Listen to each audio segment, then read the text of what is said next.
Herkese salam, mən Səbinə Sultanova, tarix müəllimiyəm. Məni Instagramdan izləyə bilərsiniz və 2026-27-ci tədris ili üçün tarix dərslərinin qruplarına start verilib. Həmin qruplardan da qeydiyyatdan keçə bilərsiniz. Biz isə keçək növbəti dərsimizə. Bu dərsimizdə biz Ağa Məhəmməd Şah Qacarın mərkəzləşdirmə siyasəti, ümumiyyətlə Qacarlar dövləti haqqında danışacağıq. Qacarlar özləri Oğuz tayfalarından olublar, yəni türk boylarıdır. Bayat boyunun bir qolu olublar. Monqol yürüşləri zamanı digər boylar kimi onlar da qərbə doğru hərəkət ediblər. Orada məskunlaşıblar. Şərqi Anadoluda, Suriyada məskən salıblar. Daha sonra 14-cü əsrdə hələ Ağqoyunlu tayfa birliyinin tərkibində olublar.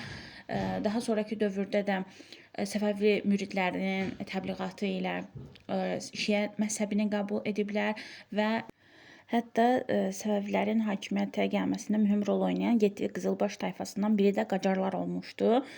Və 1-ci İsmailin müridlərindən biri Toz Qoparan ləqəbi ilə Qara Piri bəy Qacar bir sıra döyüşlərdə igidliyi ilə fərqlənmişdi. Sonraki dövrlərdə Şah 1-ci Abbasın dövründə Ziyadoğlu nəslindən olan Hüseyn xan Qacar Astrabada vilayətinə hakim təyin edilmişdi. Bundan sonra da hələ Qacarlar Astrabada köçmüşdülər. Orada çoxalmışlar və orada iki yerə qola ayrılmışdılar. Qovanlı və Dəvəli sülalələrinə parçalanmışdılar və bir-biri ilə mübarizə aparırdılar. 1792-ci ildə Ağa Məhəmməd xan dünyaya gəlir və onun atası Məhəmməd Həsən xan Qovanlı sülalədən idi. Anası Ceyran xanım isə Dəvəli qoluna mənsub idi. İlk təhsilini anasından almışdı. Daha sonra atasının yanında bir sıra döyüşlərdə də iştirak etmişdi. Atasının ölümündən sonra onun işini davam etdirmişdi. Lakin tezliklə Kərimxan Zəndə əsir düşür və 16 il əsirlikdə qalır Şirazda. Bu dövrdə də mədrəsədə təhsilini davam etdirmişdi. Fəlsəfə, din, elm sahəsində bir sıra dərslər almışdı. Hətta ağlına görə onu Kərimxan öz yanında müşavir olaraq təyin etmişdi. 1779-cu ildə Kərimxan vəfat edir. Bundan sonra Ağa Məhəmməd xan qaçır Astrabada, özünü çatdırır. Orada Dəvəli və Qovanlıları barışdırır, onları öz ətrafında birləşdirir və bundan sonra da vahid dövləti yaratmaq üçün mübarizəyə başlayır. Gilanı, Mazandaranı, Xorasanın bir hissəsini hakimiyyəti altına alır. Daha sonra Zəndilərin qoşunlarını məğlub edir, İsfahanı, Tehranı tutur. Tehranı paytaxt elan edir və şah titulunu qəbul edir. Aslan və günəş təsvirli qızıl pul zərb etdirir. Lakin qoyma mərasimini imperiyanın bütövlüyü bərpa olsununa qədər o ləngitmişdi, lakin bu istədiyi o qədər də alınmır, çünki sonradan üsyanlar olur və tezləşdirmə məcburiyyətində qalır. Yəni bərpa etmədən tacqoyma mərasimini edir. Daha sonra o başa düşür ki, artıq Cənubi Azərbaycanı birləşdirib, artıq qalıb Şimali Azərbaycan və Şimali Azərbaycana da ilk öncə diplomatik əlaqələr saxlamağa çalışır. Yəni onları sülh yolu ilə birləşdirməyə çalışır, fərmanlar göndərir ki, ona birləşsinlər. Buna yalnızca Quba, Gəncə və Şəki xanları Ağa Məhəmməd xana tabe olurlar. Lakin digər xanlıqlar və eləcə də Kartli-Kaxediyə çarı buna qəbul etmirlər. Qalaları möhkəmləndirirlər, ərzaq ehtiyatı toplayırlar, hətta bəziləri Rusiyadan kömək istəyirlər. Elə Rusiyada buraları işğal etmək istəyir Azərbaycan torpaqlarını, bu onlar üçün bəhanə olur. Digər tərəfdən Qacar başa düşür ki, Rusiya ilə tək başına bacarmayacaq, ona kömək lazımdır. Osmanlı ilə müttəfiqlə kimi danışıqlara başlayır. Digər tərəfdən İngiltərə, Fransada Qacar dövləti ilə yaxınlaşmağa çalışır. Bizim xanlıqlar nə edirlər? Qarabağ xanı İbrahim Xəlil xandır, Lənkəran xanı Mir Mustafa xandır bu dövrdə. Onlar birləşirlər, birlikdə müqavimət göstərməyə qərarını alırlar, yəni Qacarlara qarşı. Və İbrahim Xəlil xan oradan Araz çayı üzərində Xudafərin körpüsünü dağıdır ki, Ağa Məhəmməd oradan keçə bilməsin. Gürcü çarı 2-ci İrakli də onlara qoşulur. İrəvan xanı Məhəmməd Hüseyn xan da onlara qoşulur. Lakin bu ittifaq o qədər də möhkəm deyildi. 1795-ci ildə Qacar hücuma keçir. 3 istiqamətdə Cənubi Qafqaza hücuma keçir və o çalışır ki, Qarabağ xanlığına itaət altına alsın və Gürcü çarını cəzalandırsın və qoşunun bir hissəsi Dağıstan üzərinə gedir. Muğana tərəf hərəkət edir. Dağıstan üzərinə oradan gedəcəkdir. Digər hissəsi elə Ağa Məhəmməd xanın başçılığı ilə Qarabağa, 3-cü hissəsi İrəvan xanlığına hərəkət edir. İrəvan qalası ələ keçirilir, çünki zəif müqavimət göstərmişdi və o qədər də yaxşı müdafiə olunmamışdı. Lakin Naxçıvanda sərt müqavimətə rast gəlirlər. Digər tərəfdən də Şuşa 33 gün mühasirədə qalır, lakin tuta bilmirlər oranı və ərzaq çatışmazlığı mühasirə şəraitinə görə Qacar ordusu artıq bunu tuta bilmir və planı dəyişirlər, Tiflis üzərinə yürüş edirlər. Cavad xanın başçılığı ilə Gəncə Ziyadoğulları da Qacarlarla bir yerdə iştirak eləmişdilər. Gürcü qoşunlarını darmadağın edirlər, Tiflis tutulur və şahın icazəsi ilə şəhər qarət edilib dağıdılır, çoxlu əsir və qənimət ələ keçirilir. Yalnızca Tiflis tutulandan sonra İrəvan, Dərbənd və Bakı xanları Ağa Məhəmməd xanın hakimiyyətini qəbul etdiklərini bəyan edirlər. Tiflis, yəni Gürcüstanı tamamilə özündən asılı salandan sonra Qacar qoşunları 1795-ci ilin payızında Muğanda cəmləşirlər, burada qışlamağa qərar verirlər və bu dövrdə xanlar arasında da çəkişmələr artmaqda idi. Hakimiyyət uğrunda mübarizə baş verirdi, saray çevrilişləri baş verirdi və xanlıqların siyasi mövqeyi hər gün dəyişməkdə idi. Daha sonra Ağa Məhəmməd xan Qacar qərar verir Şamaxı üzərinə yürüş etsin və Qacarların gəldiyini eşidən Şamaxı xanı Mustafa xan idi.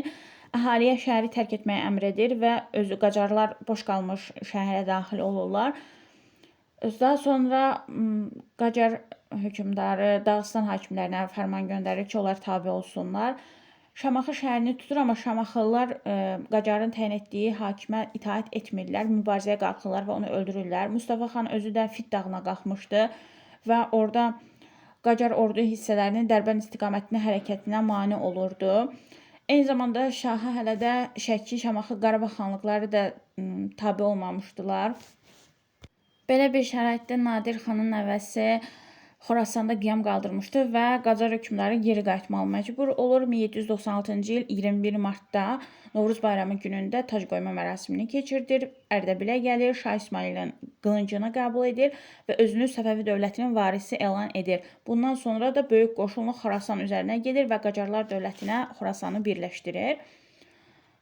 Bütün bunlardan burada qalsın. Biz baxaq Rusiya nə edir? Həmin vaxtda Gürcüstanın tutulması 2-ci Yekaterinanın əvvəlcədən planlaşdırdığı Cənubi Qafqazın işğalını başlamaq üçün bəhanə oldu və 1796-cı ildə Rusiya Qacar dövlətinə rəsmən müharibə elan etdi. General Zubovun başçılığı ilə Cənubi Qafqaza ordu yeritdi və Şamaxı, Quba xanlıqları Rus qoşunlarına qarşı müqavimət göstərdilər.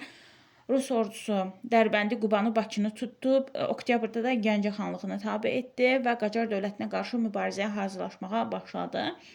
Xorasanda olduğu zaman bu hadisələri eşidir Qacar hökmdarı və Tehrana qayıdır və Rusiya ilə o da müharibəyə hazırlaşmağa başlayır. Lakin Rusiyada 2-ci Yekaterina qəfil ölür və əhali güclü müqavimət göstərirdi. Buna görə Rus qoşunları geri çəkilirlər. Çünki 2-ci Yekaterina'dan sonra Rus çarı Pavel gəlir və o Cənubi Qafqazdakı orduları geri çağırır. Deyir, bura mənə lazım deyil. Bütün bunlar baş verəndə Ağa Məhəmməd Şah da qoşunun bir hissəsini Təbrizə göndərir, özü də Ərdəbilə gəlir. Naxçıvana süvari dəstələrini göndərir və xanlığın ona tabe olmasını istəyir. Həmin vaxtı da Naxçıvan xanı Kəlbəli xan idi. O qiymətli hədiyyələrlə Ərdəbilə gəlir və şahın hakimiyyətini qəbul etdiyini bildirir. Lakin Kəlbəli xan eyni zamanda Rus qoşunları ilə əlaqə saxlayırdı. Bunu da öyrənir Qacar hökmdarı və onu həbs etdirir. Bundan sonra Lənkəranı da özünə tabe edir. 1797-ci ildə Ağa Məhəmməd Şah Qacar Azərbaycan şimalına hücuma başlayır. O da əsas hədəf Qarabağ xanlığı idi. Qarabağa hərəkət edərkən Araz çayı üzərində Xudafərin körpüsü dağılmışdı. Buna görə də çoxlu itkilər verərək çayı keçə bilir. Digər tərəfdən Qarabağ xanı ağır daşlarla doldurulmuş qayıqları çaya batırırlar və Araz çayını məcrasını dəyişirlər. Beləliklə şahın düşərgəsindən su dolur, ərzaq və silahlarını yuyub aparır. Beləliklə Şah Qacar da lazım miqdarda ərzaq və silah toplayır və bundan sonra Şuşaya yaxınlaşır. Həmin vaxtda Şuşa qalası İbrahim Xəlil xanın başçılığı ilə müdafiə olunurdu və Qacar ordusu şəhəri top atəşinə tuturlar. İbrahim Xəlil xan hücuma keçir və topları sıradan çıxarır, amma şəhərə qayıda bilmir və Dağıstana getməli olur. Şuşa da başsız qalır.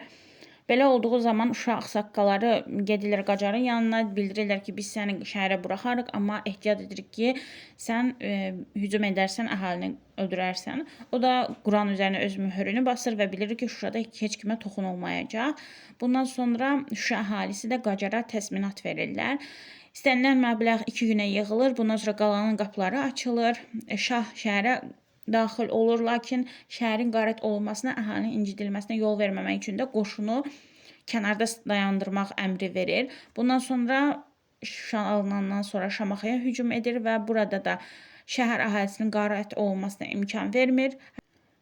Hətta qoşuna çatacaq pulu da öz xəzinəsindən ödəyir və bundan sonra Şuşaya yenidən qayıdır və bütün xanların onun hüzuruna gəlməsinə əmr edir.